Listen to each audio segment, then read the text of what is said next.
Muy buenas tardes, tengan un cordial saludo compañeros y tutor. El día de hoy les vamos a estar exponiendo acerca de la clasificación del sistema nervioso y los neurotransmisores del área de fundamentos de psicobiología. Mi grupo está conformado por María Camila Delgado Rivas, Diana Caterina Hurtado Vélez, Jamie Alexandra Mogollón y María Isabel Sarmiento Duarte. ¿Y quién les habla? Dana Barriga. Gracias. Buenas tardes, mi nombre es María Camila Delgado Rivas. Me correspondió la letra B, definiciones de filogénesis y ontogénesis del sistema nervioso central. Bueno, para dar inicio, quiero resaltar que estas palabras fueron introducidas por el naturalista y filósofo alemán Ernst Haeckel en el año 1886. Además, cabe resaltar que este filósofo, aparte de crear estos términos de filogenia, ontogenia, creó el término de ecología, filo, monofilético, polofilético, entre otros más.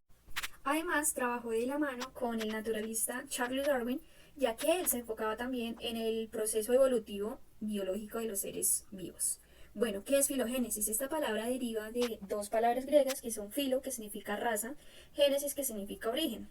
Además, esta es considerada pues una rama de la biología que se encarga de describir tanto el desarrollo histórico como genérico de una especie, hasta conocer cómo ha ido evolucionando a lo largo del tiempo en la especie, y además permite saber cómo se relacionan las diferentes especies y cuál es su parentesco. Además de ello, encontramos un árbol filogenético en donde mencionan pues otros primates como lo son el chimpancé, el orangután, los gorilas y demás. Bueno, ¿qué es la ontogénesis? La ontogénesis también deriva de dos palabras griegas que son onto, que significa ente, y génesis, que significa origen.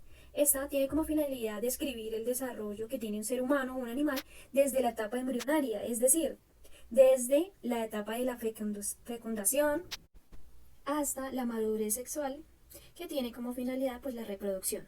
Bueno, aparte de ello, la ontogénesis tiene unas etapas del desarrollo, que da inicio, como lo dije anteriormente, de la fecundación, que es cuando dos gametos se unen para formar un cigoto. Este proceso pues de activación hace que el cigoto inicie a través de la mitosis y su segmentación. Bueno, la siguiente fase es de la ontogenia y la embriogénesis. Esta inicia desde su segmentación del cigoto y se extiende hasta el órgano génesis, que allí es donde hay una conformación de los diferentes órganos. Muchas gracias. Muy buenos días compañeros y tutora, mi nombre es Diana Caterina Hurtado Vélez. El tema que me correspondió fue la letra C, estructura y función de las neuronas. Las neuronas, las células del sistema nervioso encargadas de la transmisión de señales eléctricas y químicas, lo que permite la comunicación entre el cerebro y la médula espinal y otras partes del cuerpo. Su estructura está especializada para recibir y procesar o enviar información. A continuación les voy a describir su estructura y su función. Estructura de la neurona. Primero, cuerpo celular, soma. Es la parte central de la neurona que contiene el núcleo o la mayoría de los organelos celulares. Su función principal es mantener la neurona viva y realizar funciones de metabolismo. El núcleo contiene el material genético de la célula. Segundo, dendritas. Son la prolongación ramificadas que salen del cuerpo celular. Su función es recibir las señales que otras neuronas o células a través de las dendritas. En la neurona recibe estímulos en forma de señales eléctricas y las transmite hacia el cuerpo celular. Tercero, axón. Es una prolongación larga y delgada que transmite las señales eléctricas desde el cuerpo celular hacia las neuronas, músculos o glándulas. Puede estar cubierto por una capa de mielina que acelera la conducción de las señales nerviosas. Cuarto, mielina. Es una sustancia grasa que cubre y aísla al axón. En algunos tipos de neuronas permite que las señales se transmitan más rápidamente al evitar que se pierdan durante el proceso de conducción. Está formada por células llamadas células de Schwann en el sistema nervioso periférico. Quinto, nódulo Ranvier. Son interrupciones en la mielina en las cuales el axón está expuesto. Aquí es donde se produce la transmisión de impulso eléctrico de manera más eficiente, gracias a un proceso llamado salto saltatoria. Sexto, terminales axónicas o botones sinápticos. Son las ramificaciones en el extremo del axón que terminan en estructuras llamadas sinapsis, donde se transmiten las señales a otras neuronas o células efactoras, como las musculares o las glandulares, mediante neurotransmisores. Función de las neuronas.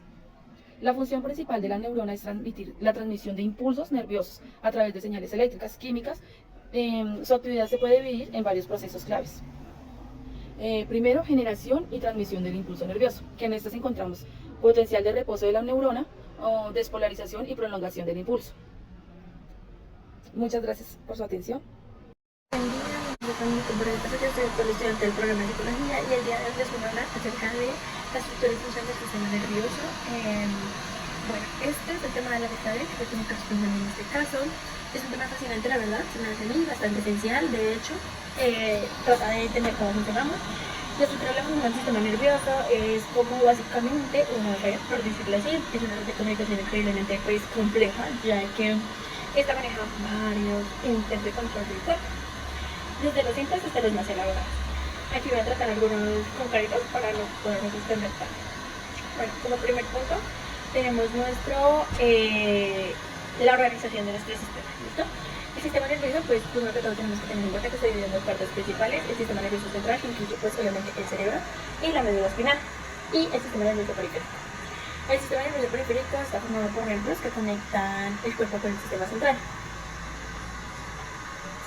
Y el cerebro. El cerebro, ya como todos sabemos, es el órgano más importante del sistema nervioso.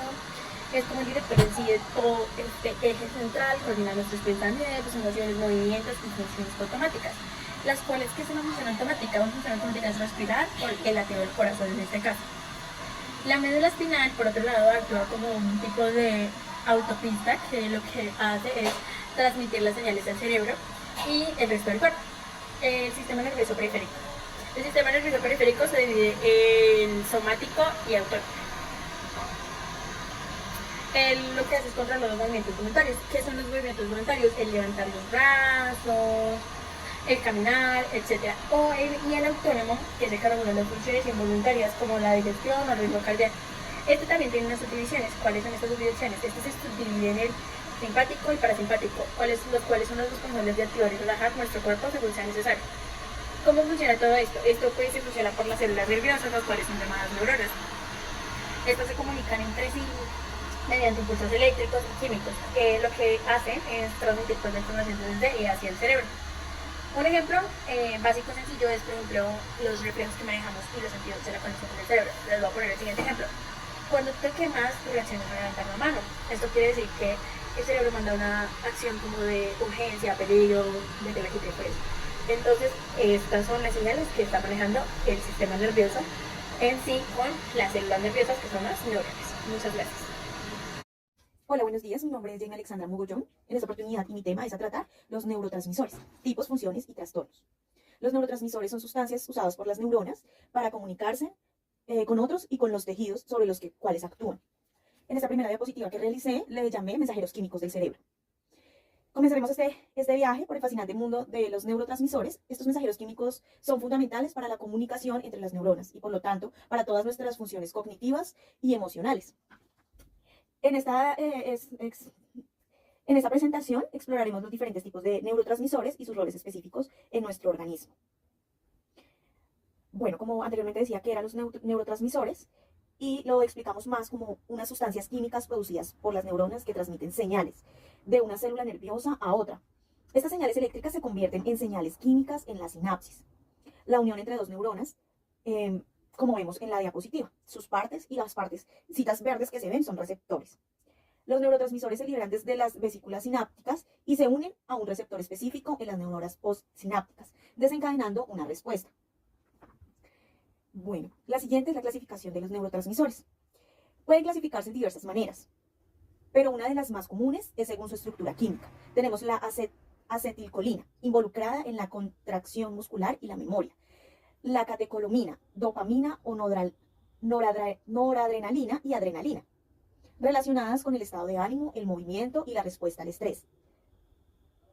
La serotonina, que regula el sueño, el apetito y el estado de ánimo. Los aminoácidos, como el glutamato, excitatorio, el GABA, que es inhibitorio, que son los neurotransmisores más abundantes en el cerebro, y los péptidos, que tienen funciones más complejas y variadas. Bueno, vamos a hablar un poquito sobre la acetilcolina.